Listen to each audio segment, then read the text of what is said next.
একটা গল্প যেখানে ভালোবাসা আছে কিন্তু বিশ্বাস নেই, একটা পরিবার যেখানে প্রতিপত্তি আছে কিন্তু শান্তি নেই, আর একজন মানুষ যে ভেতর থেকে একেবারে বরবাদ হয়ে যায়। আজকে আমরা কথা বলবো শাকিব খানের সেই ইন্টেন্স ইমোশনাল সিনেমা বরবাদ নিয়ে, একটা ব্রোকেন হার্ট আর ভাঙা আত্মার কাহিনী। বরবাদের গল্প ঘরে একটা উচ্চবিত্ত রাজনৈতিকভাবে প্রভাবশালী পরিবারকে ঘিরে। শাকিব খান এখানে একজন এমন ছেলে যে বাইরে থেকে পারফেক্ট কিন্তু ভেতরে ধ্বংস হয়ে যাচ্ছে।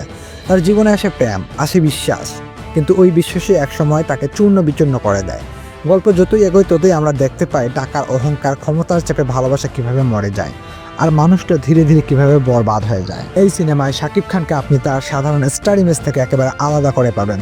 তার চোখে কষ্ট, ভেতরে দহন, নিঃশব্দ কান্না, এসব ছিল এক কথায় ঘাড়ে কাটে দেওয়া। নায়িকা চরিত্র লায়ারের এবং বাস্তব। সে শুধু প্রেমিকা না, বরং একরকম শিকারও, যার সঙ্গে প্রেম রাজনীতির দুইটা খেলা চলে। সাপোর্টিং ক্যারেক্টারগুলো ছিল সলিড, বিশেষ করে পরিবারের বাবার রোলটা ডায়নামেটিক ইয়েট হেল্পলেস লেগেছে। ব্যাকগ্রাউন্ড স্কোর ব্যথার ওপর সুর, শান্ত ছিল, একটা চাপা উত্তেজনা ছিল, যেন কিছু একটা ঘটবেই।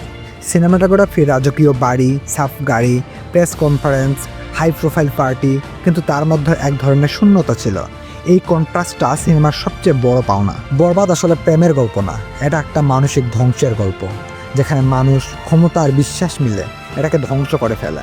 শেষ দিকে আপনি নিজেই জিজ্ঞেস করবেন, বরবাদ আসলে কে হলো, সে না আমি নিজেই? এই সিনেমাটা শুধু শাকিব খানের স্টারডম না, এটা তার একটা চরিত্র হয়ে ওঠার কাহিনী। বরবাদ বলছে সব কিছু থাকলেও যদি হৃদয়টা ফাঁকা হয়ে যায় তাহলে মানুষ আর মানুষ থাকে না। ভিডিওটা ভালো লাগলে একটা লাইক দিও, কমেন্টে লিখো বরবাদের কোন সিনটা তোমার মনের ভিতর থেতলে দিয়েছে, আর সাবস্ক্রাইব করে পাশে থাকো, কারণ আমরা আছি এমন সিনেমার ভেতরের গল্প তোমার কাছে পৌঁছে দিতে।